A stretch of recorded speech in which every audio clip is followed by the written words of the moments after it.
back to Doomsday Happy Hour. I'm your host, EJ Peters. So, I know this is going to come as a big shock to you because clearly I'm so well adjusted. By the way, what do you think of my new hazmat suit? AKA my home loungewear. Actually, I think I forgot something because I know I'm at home alone, but I still want to be safe, so I should probably cover my mouth. I feel like I did something wrong here. There we go. Anyway, like I was saying, it probably comes as a shock to know that I was mocked and bullied as a kid. Unbelievable, I know. I'm thinking that some of that might have to do with the fact that I was really over literal, so when one kid came and asked me, do you take a shower every morning? I said no. Happens to be that I was a kid, so of course I took a freaking bath at night. I didn't volunteer this. So all of a sudden I'm stinky EJ. Great. Anyway, I'm also going to say that in my case, I think some of the blame belongs to my parents. See, my great-grandmother didn't like the word fart. She thought it was very crass. So she came up with her own alternative. Bipsis. Yep, Bipsis. And my parents sent me to school thinking that a fart was a Bipsis. So imagine what happened when somebody laid an egg and all the kids asked, who laid an egg? Of course, it's really the person who asked the question who did the deed. But that aside, everybody starts spreading out, running for cover and pointing fingers. And there's this one kid who says, it wasn't me who made the Bipsis. Yeah, there's no way that could have gone well for me. So thanks, Mom and Dad. Awesome. Love you. Anyway, coming back to reality, joining me now is Rahkim Sabree to help you get financially savvy and talk about being a hybrid entrepreneur, as he himself is. Rahkim Sabree, thank you so much for joining us on Doomsday Happy Hour. I am thrilled to have you on. Thank you for having me. I'm so excited. So, Rahkim, as you know, most of my guests are women.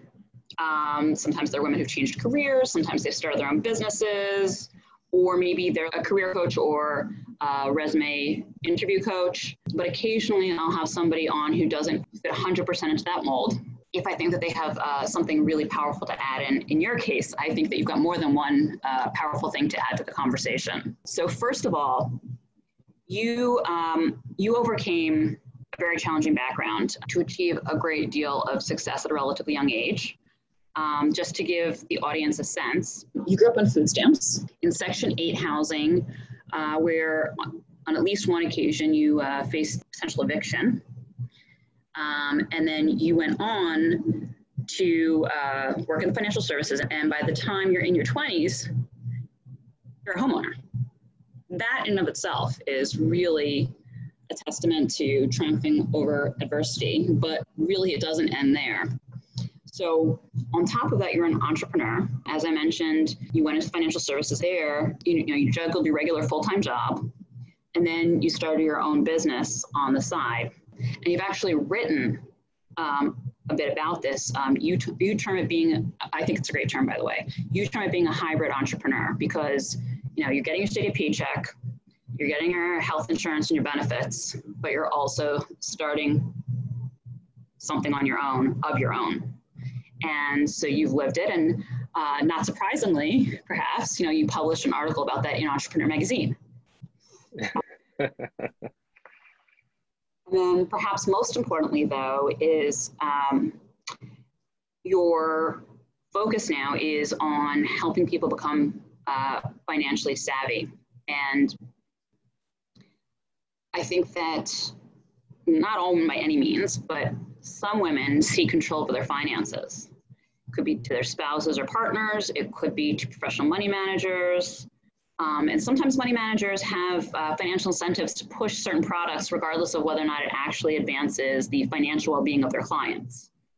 So while it may be a little ironic to have a man on the show to speak to how women and people in general can educate themselves financially, I think this is really what all of your work is about. And you help people get savvy in their personal finances And you also help business owners and aspiring entrepreneurs get savvy about their, business finances. So I guess as a starting point, maybe if you could just tell us a little about yourself and your background. So I started my career in a very traditional sense.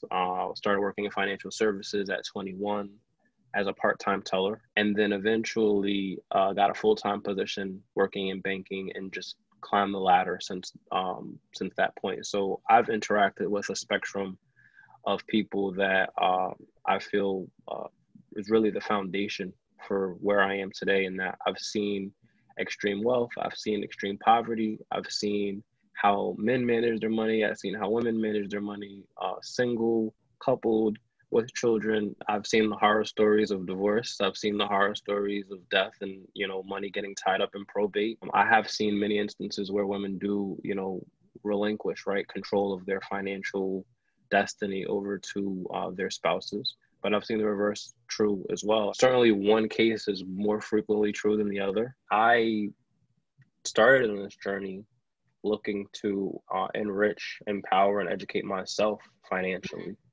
And as I grew in knowledge, I realized that there are a lot of people who were around me who didn't have that same knowledge. And I was so excited to share, right, what I learned and, what I was practicing, and realized that there was a huge appetite for educating other people on not only financial literacy, but how to be empowered when it comes to owning your experience and your relationship with money. And so that's where the pivot occurred, where I decided that I wanted to start focusing my attention and my energy on sharing with other people who either don't know or know but don't have the motivation to go after it. We're talking about finance, we're talking about investing, we're talking about the different elements that make up good financial practices. So what are some of your top tips for balancing as a hybrid entrepreneur, your 9 to 5, 9 to 6 work with whatever you do at night and on weekends as a hybrid entrepreneur? I think first and foremost, the establishment of clear boundaries is important, right? So you need to know what part of your day is going towards your day job and what part of your day is going towards your passion. Understanding what you're contributing to another organization and how much more you have to contribute to your own. Understanding what your company's policies are with regard to conflicts of interest so that you're not working on your business on the clock. Understanding if there is any perception of conflict, how to protect yourself from an HR or a legal perspective, and saying, hey, like this is the line, and this is where I am with my stuff, and this is where I am with your stuff. And so for me, actually, quick question on that. Sorry to interrupt. A long time ago, I met a doctor who said that he had come up with a medical device, and he had been interviewing for a new job at a different hospital. And when he interviewed at one hospital, he said that according to the contract with the hospital, anything he did in his free time was his. So like if he pursued, patenting and whatever the medical device, technically under the contract, good on him, it's totally his. But the hospital unofficially told him, if you do that, we're going to sue to try to take over your invention. Did it work for you to actually establish these boundaries? I've had positive and negative experiences across several companies. In some instances, it's just easier to be very discreet. But the level of exposure that I've accomplished at this point is kind of hard to be discreet, right? Like people are going to see, I did a TED Talk, like I write for Entrepreneur, those kind of things are hard to kind of keep under wraps. And so well, I guess you don't want to. That's the whole point of the TED Talk. Well, that too. I think the best practice in that instance is to just kind of be transparent and upfront. Mm-hmm. And so the question comes up a lot around what is commitment? Like, what is your commitment to the company? Right. Or, which, by the way, is something that mothers sometimes face, or people when they become new mothers. Like, if you're going to have this other commitment, can you still be committed to us? So it's a good question. Like, what does commitment look like when you have something besides your 9 to 5 that's also very important to you? I remember when it was a BlackBerry that was like a ball and chain, and it's not BlackBerry anymore. It's, whatever, smartphone you have. But like already back then, 10 whatever years ago, the boundaries of work versus home became blurred. And obviously COVID has, blurred that even more. And, people are like working like 3 hours a day more than they used to. So if employers feel like they can somewhat own you and own your outside of work time, how do you hold to that line? I think it's different for everybody. It depends on the kind of work that you do. It depends on what the demand of the work that you do is. I've been fortunate to be able to, stay ahead of the curve in terms of preempting those conversations and being very transparent about like, look, this is my passion. This is what I do. Like, this keeps me sane. And it helps for me to continue to perform at a high level here by being able to do That's a great way to frame it. And outside of that, the company I work for is very big on, community work and, investing in the community and, those kind of things. So when you frame it with parallel lines to the values that your company articulates, I think it's easier very smart, to build a case. Great insights. And so now, because you came from a financially challenged background, obviously you had to actively and aggressively pursue a financial education. It didn't just fall into your lap. It wasn't something, you talked about at family dinners. And I know that you've said in the past that you wanted to be poor growing up, but then I think you've gone on to clarify that it wasn't that you were actually aspiring to poverty. It's that growing up in Section 8 housing and on food stamps, what you wanted to do was survive. And from your then existing framework, surviving meant continuing pretty much along the same path. You didn't have a wide basis for comparison. And so then once you realized that there was more out there and that more that you could grab if you went for it, you turned all that around and you went basically from 0 to 60. And so for people watching this who aren't financially savvy, first of all, what are some of your top tips for beginners who want to either take control of their finances, start to improve them, perhaps they're carrying a lot of debt? What are some top tips for people who really, even just day-to-day finances, they know nothing or almost nothing? In making the change, I think, it's important to take inventory of where you are at that moment. If you don't know where you are, you can't figure out what your path or your plan to getting away from that situation is. And I think we have a tendency to kind of bury our head in the sand, especially as it relates to finances. But taking inventory of where you are and facing shamelessly, what debt you have, what lack of savings you have, what lack of preparedness you have in terms of an emergency or something like that, makes you understand the severity of the situation, and then allows for you to be open and honest about what plotting forward looks like. So for me, some of that looked like just surrounding myself with people who had done it, or people who can talk to me through the process, right? And those are financial professionals. I think it's important to partner up with somebody who is further along than where you are, and take their insights, the change in perspective, the change in, once you develop a relationship with money, your mindset, your behavior, your disciplines, your attitude about money changes, and those things are going to rub off through conversation, through observation, just by osmosis. Great points. For those who want to know more, obviously, whether it's about household finances and budgeting, or whether it's about planning for their long-term financial futures, or maybe they have a business or are hoping to open a business and they want to know kind of steps to take as they're opening it, or what to improve upon if they have something that's up and running. I know you've published a lot. I know you published a book. You have multiple articles that you published in Entrepreneur. So, obviously one next step that people can do is they can check out your website. They can reach out to you directly. Is there anything else that you consider essential reading, or, any other, good starting points on any of these fronts? So you mentioned going in as you're opening an account and asking questions, but sometimes people don't know what they don't know. So if you can't frame the question because your baseline of knowledge is basically 0, where do you start?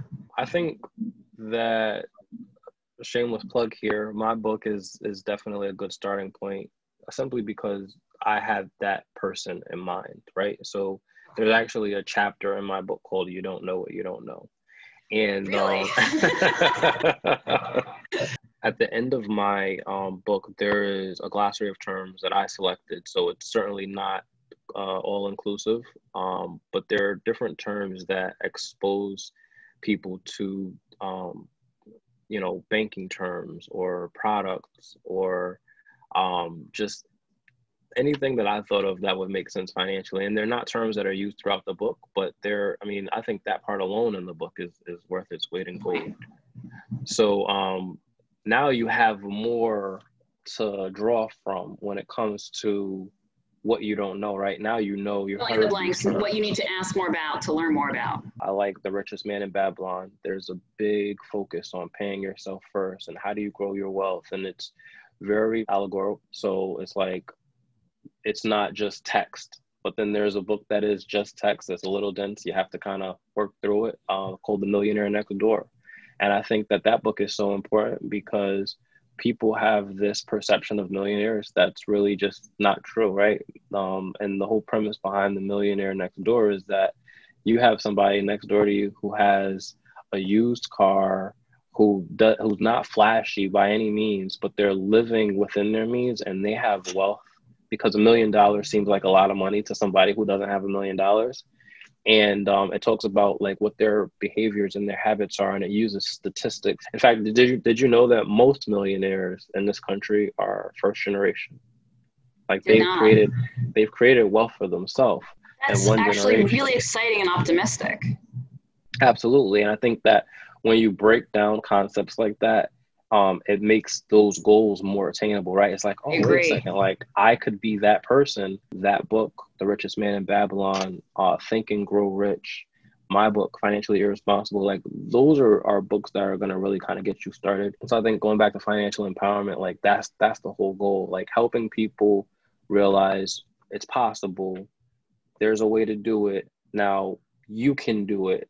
Now go do it. The last thing I'll say is that one of the things that I like about your advice is that you just very clearly recognize that's not a one-size-fits-all situation. Some people's risk tolerance is going to be different than other people's. And so for some people, it may make sense to, do a mix of, investing and paying down debt. For other people, it also depends on how much debt they're carrying. It may make sense to focus, just paying down the debt. And I like the fact that you kind of individualize your advice based on a recognition of who you're working with. Good or bad, financial advisors are going to look at a variety of factors, and it's how old you are, what your retirement goals are, what the typical retirement age is, and then it's going to be a math equation, right? You need to invest this much money over this period of time in order to get to that dollar amount. But the thing that a lot of people are not taking into account is like where you are at this age, right? So at 21 years old, it might make sense for you to invest so much more of your paycheck into retirement. But that's because you don't have a spouse, you don't have children, you're living at your mom's house, those kind of things.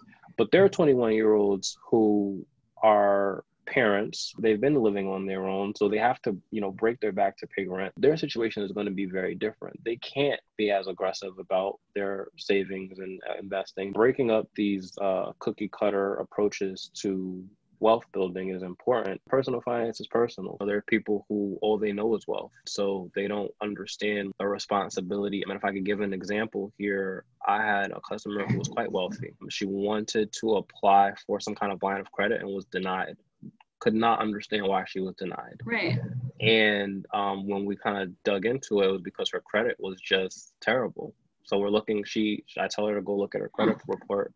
She comes back with a stack of papers this thick for her credit report. Right. And we're looking through each line item, and there's Nordstrom and Macy's and all of these other credit card accounts that she had, that she's just like, I didn't realize I had to pay it back. So it's more than risk tolerance. It's more than figuring out what income looks like. It's more than figuring out what your credit looks like. It's taking the ABCs of financial literacy, but it's making it very personal to that individual, understanding where a person is right now, where it is that they want to go, and then, figuring out the best way to get to that point. Rahkim, thank you so much. Thank you.